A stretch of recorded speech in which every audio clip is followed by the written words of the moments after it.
right, here's, hey, focus. All right, I need somebody to give me a sequence of numbers, any sequence of numbers. 1, 2, 7, 2, 9. Okay.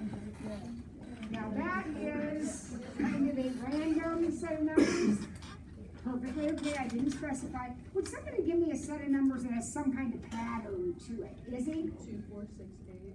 All right, so 2, 4, 6, 8, good. You may have a different one. Alexis? 1, 2, 3, 4. 1, 2, 3, 4. These are both the same kind of sequence. They're different sets of numbers. These are both the same kind of sequence. This sequence is generated by adding 2, right, as we go along. This one is generated by adding 1. Anybody think of a sequence that's generated by something other than adding? These are fine, we're going to talk about them. They're special, we're going to deal with it. But can you think of a set of numbers that isn't generated by adding the same thing? 2, 4, 16, 32. I was with you till, let me stick an 8 in here, and then I think we're good. Oh. Then I think we're good. Would you agree with me? Well, 4 squared is 16. Well, but 16 squared isn't. It's not 32. So Yeah. you had me confused there for a second. So when you did this and did this part, I was thinking your times in by 2. Oh. Right? That would generate it. Mm-hmm. Certainly the sequence of squares, but that's going to look a little different than these two.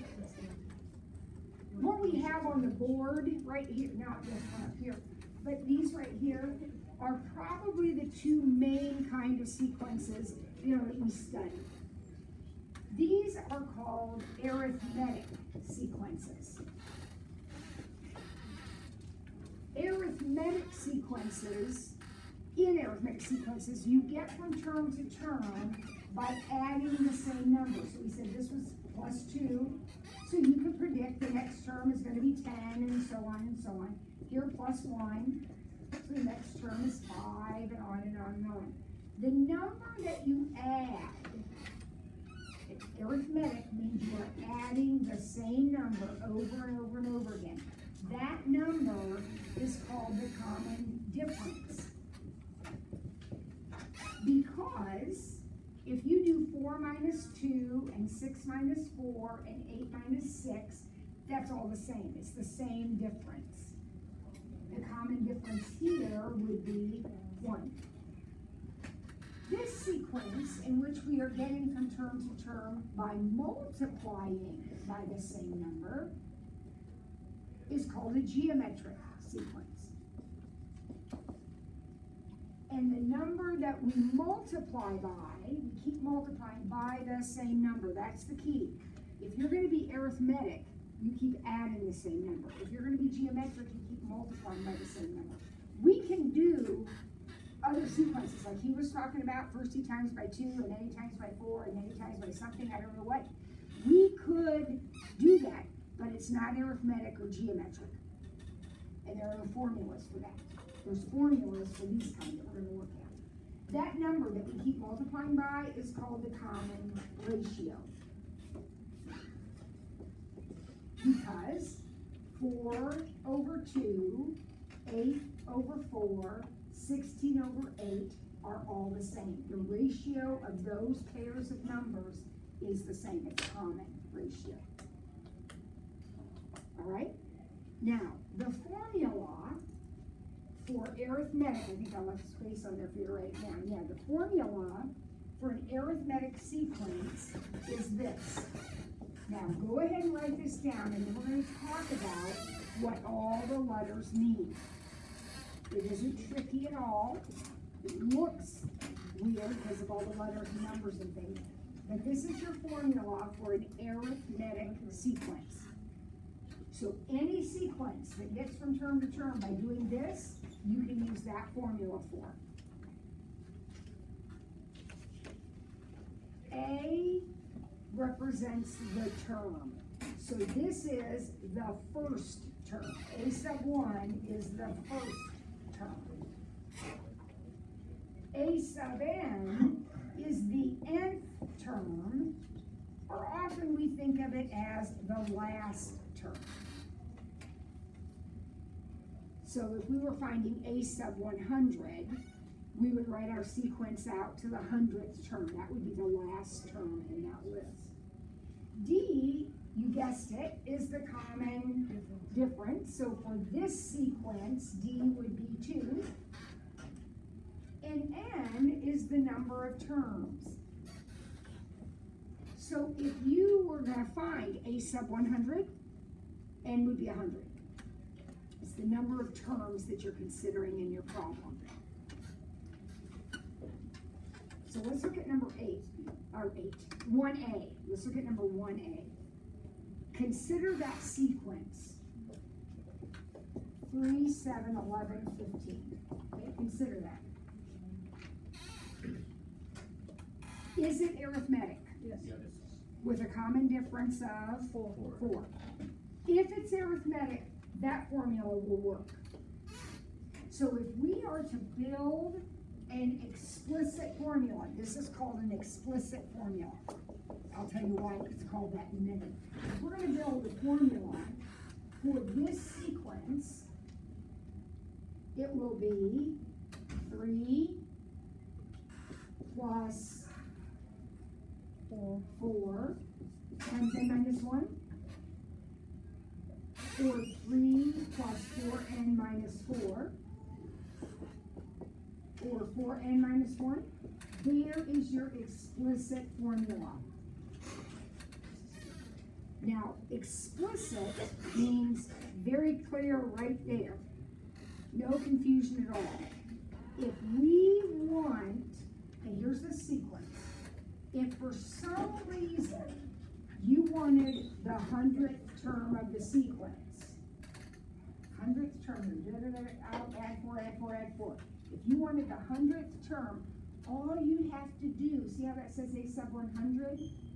All you'd have to do is put 100 in right there. So the 100th term of this sequence would be 399. Yeah. It just gives it to you. You don't have to figure it out. It's explicit. It just hands you the answer. Whatever term you wanted, you could get it. Okay? Now, you know, I love to tell my stories, and my storytelling days with you are coming to an end, so I got to share a couple more stories with you. When I was a brand new teacher, and you guys can't even imagine it, but I was once young, and I tried my first year, I tried honors, second year algebra, and when you're the new teacher, you get whatever nobody else picked, so luckily I got that. I got some other stuff too, but I got that, and I had a girl in my class that it didn't take me long to realize she was very, very smart. And she came in one day and she said, Miss Ford, they said, my dad and I were watching TV, and they said something on TV that can't possibly be right. My dad said maybe we could talk about it in math class. I said, okay, what is it? And she said, they said on TV that if you put one checker on the first square of a checkerboard, put 2 on the next square, 4 on the next, 8 on the next, 16 on the next, 32 on the next, and so on.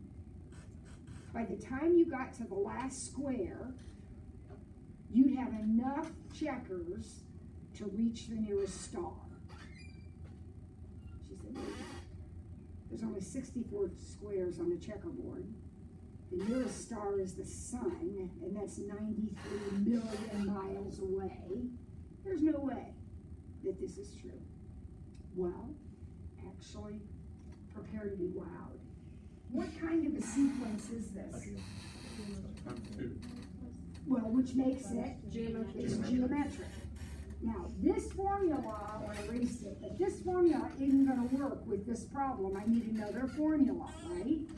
The geometric formula is this one. Now, everything means the same thing. A sub 1 is the first term, A sub n is the last term, except now we have an R, because if it's geometric, it has a common ratio. So in this problem, I am trying to find the 64th term in the list. This is the first square of the board, this is the second square, third square, and so on. I want to know how many checkers are on the 64th one. So according to my formula, it's 1 times 2 to the 63rd.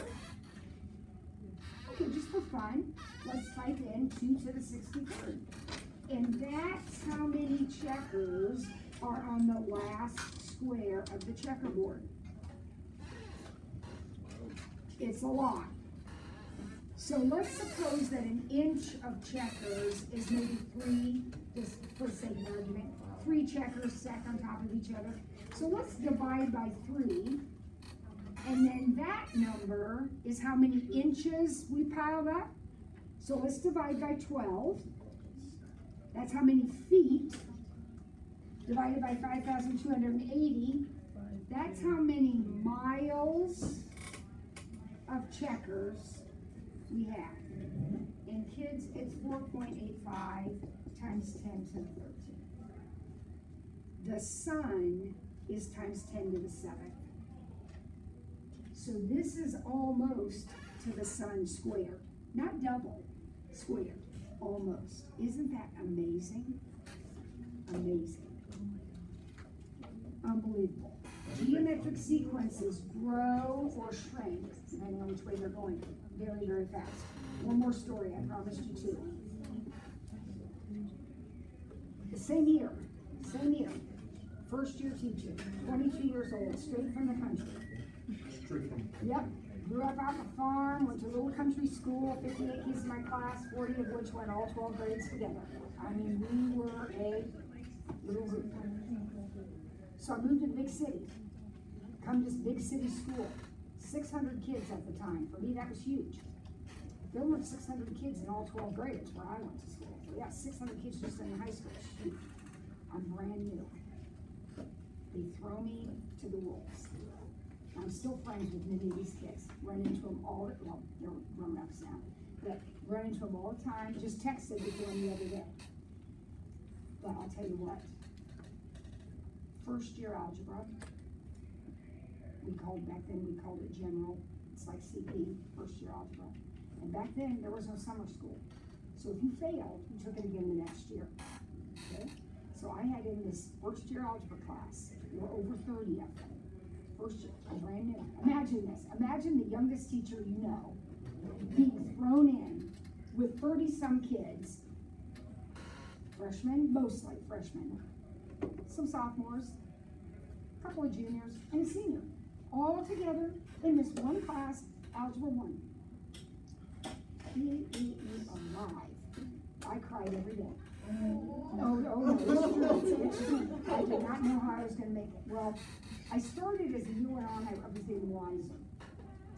And it was about February, and I had this kid. Now, remember, you do what you know, and so where I grew up out on the farm, in the farm school, when you got in trouble, which of course I never did, but if you got in trouble, you had to, they would make you do things like push-ups, or you'd have to go over to the door frame and do pull-ups, or whatever it was. It was all physical, because obviously if you were causing trouble, you had too much energy, so you had to get that energy out. Well, so I was doing that. That's what I did. If you got in trouble, I said, okay, give me 5 push-ups. All right, well, I had this kid, a really good wrestler, still friends with him. We're okay. But he was a really good wrestler. He was a sophomore in this class, very good wrestler. And he was constantly doing things bad so that he could show off his push-ups. Okay, he was clapping in between, he was putting his feet up on the shelf. It got ridiculous. So I said, okay, here's what's gonna happen. We're gonna have, I called his mom, we're gonna have a meeting, mom's coming in, kids coming in, we're gonna be meeting with the dean of students, and we're gonna have a contract. We're gonna make an arrangement, because you are ruining my life, frankly, kid. We're gonna have an arrangement. And this was our arrangement, I'll let you know in a minute. This was our arrangement. As long as he could keep up his end of the bargain, he had to come to class, but he could sleep, he didn't have to do any homework, he didn't have to take any tests. He just had to be there with his mouth shut. That is You have to do a darn thing. Okay, what was his requirement? Day one, one push-up after school. You come in and do one push-up after Oh, school. wow. Day two, you do two push-ups. Day three, you do four. Then you do eight. It didn't take very long, and we couldn't keep up with that anymore. And then, honestly, he was good as gold after that. I mean, it worked out. It was perfect. At first, I felt a little bad because I was taking advantage of his lack of knowledge, and he was taking advantage of me all year. So, all right. What about if you stop at